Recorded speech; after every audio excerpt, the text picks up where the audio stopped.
আসসালামু আলাইকুম এভরিওয়ান। বাবা আর মেয়ে গেছে বাজারে, তাদের জন্য ওয়েট করতেছি। আজকে সারাদিন বাসায় ছিলাম, মা মেয়ে, একটু ভালো লাগতেছিল না বাসা থেকে বের হইতে। তো ওর বাবার আজকে মানে আনএক্সপেক্টেডলি তার হাফ বেলা কাজ ছিল। তো আমি বললাম যে তুমি যেহেতু বের হবা তাহলে পানির জন্য বের হয়ে যাও। পরে হচ্ছে যে পানি জন্য গিয়েছিল আসলে। তারপরে মাহিরার পছন্দের চকলেট মকলেট কী কী কিনবে, আমি বলছি আমি যেতে পারবো না, ও অনেক গ্যাদারিং করে আমার সাথে, তুমি নিয়ে যাও, তুমি যাইয়া তারপর মেয়ের পছন্দ মতো যা যা আনার নিয়ে আসো। তো যাই হোক, একা একা গেছে, অনেক কষ্ট হয়ে গেছে আসলে তার পানি কুনি আনতে। তো এই হচ্ছে তার বাজার ঘাট। তো সপ্তাহে একটা দিন তো বাজার করতেই হয় আমাদের। তার কারণ হচ্ছে মাসিক বাজারটা আমরা করি না, সেটা মাছ মাংসের হোক আর যাই হোক। এমনিতেই তো খাই ফ্রোজেন জিনিস, অ্যাটলিস্ট সাপ্তাহিক সাপ্তাহিক বাজারটা করলে সবজি টবজিটা একটু তাজা খেতে পারি, ফলমূলটা একটু ভালো খাই। কারণ ফল জিনিস ফ্রুটসটা এখানে মোটামুটি ভালোই আসে।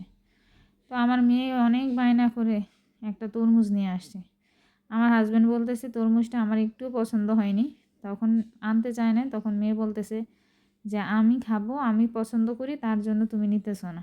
এই কথা বলার পরে বাবার আর মন চাইলো না, সে তার মেয়ের জন্য তরমুজ নিয়ে আসলো। এছাড়া তো চকলেট, নতেল্লা, যা যা দরকার আর কি, সে আজকে যে পুরো তার মনের মতো করে বাজার করে নিয়ে আসছে। আমি বললাম যে এই ব্যাগে আবার কি আনছো, কয় খুলেই দেখো। তো আমি আবার একটু পেরে আনতে বলছিলাম, আর কলাটা যে দেখা যাচ্ছে যে সকালের নাস্তায় আমাদের লাগে, এর জন্য কলা নিয়ে আসছে বেশি করে।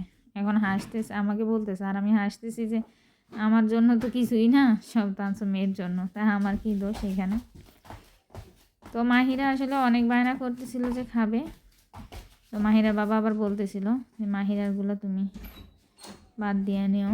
তো এই তো তো এই যে পেরে আনছে, তারপরে হচ্ছে ওর পছন্দের চকলেট খাবে, এই নিউটেলা আনছে। ও যা যা খাবে। রুটিটা আমি খেতে চাই না, এই রুটিটার মধ্যে একটু কিছু পরিমাণে অ্যালকোহল থাকে।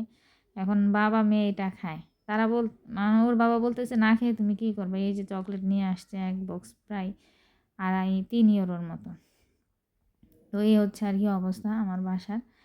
তো এই যে দেখেন বাজারঘাট নিয়ে এসে দোনো বাবা মেয়ে হাজির। এখন এগুলো সব গুছিয়ে রাখতে হবে, তা না হলে মাহিরার বাবা খুব বিরক্ত হবে। আমরা এখানে ফল পচাইয়া ফেলাই, আর বাংলাদেশে ফল পায় না, এই একটা অবস্থা আর কি। আসলে সময় সুযোগ করে কেটে দিব, এরকম দেওয়া হয় না আর খাওয়া হয় না। তারপর যথেষ্ট পরিমাণ আমি ফল টল আনলে সবাইকে কেটে কুটে দিই। আসলে সবার কাজের এত বেশি তাড়া থাকে, কেউ যে খাবে নিজে হাতে একটু সময় নিয়ে সেটাও পারে না। তাদের কাছে কাজের সময়টার মূল্য বেশি খাবারের সময়টার চেয়ে। তা যাই হোক, আমি একটা পেয়ারা কেটে দেখলাম কেমন, তো খেয়ে দেখলাম যে না, অনেক মিষ্টি ছিল। তো যাই হোক, মাহিরা অনেক কান্নাকাটি করতেছিল, তো ওকে চকলেট খুলে দিলাম, ও এখন চকলেট খাবে। তারপরে হচ্ছে বাকিটা ফ্রিজে রেখে দিচ্ছি। তার মধ্যে ওর বাবা আবার একটু বাহিরে গেছে, এখন তো তার মহামর্জি যে সে বাহিরে গেছে এখনও আসে না কেন। রুমে এসে সে কি রাগারাগি, এখন ডাক করে বসে আছে। যখন দেখছে ওইখানে বসেছিল, যখন দেখছে আমি ভিডিও করি তখন এসে আমাকে শুরু করে দিল। যাই হোক, ফোন করে ওর বাবাকে তাড়াতাড়ি চলে আসতে বললাম। তারপরে এসে আর কি তরমুজ কেটে আমাদেরকে খাওয়ালো। একটুও ভালো ছিল না তরমুজটা, পানসা পানসা, একটু মিষ্টিও না। এই তো আর কি অবস্থা। তো এই তো ছিল আমাদের আজকের ব্লগ। যেখান থেকে দেখছেন সবাইকে অনেক ধন্যবাদ। রাজকন্যারা এইরকম মর্জি করে কমেন্টস করে জানাবেন। আমারটার অবস্থা তো আপনারা দেখতেই পাচ্ছেন, চুলে এলোমেলো বাবরিওলি আমার। আল্লাহ হাফিজ।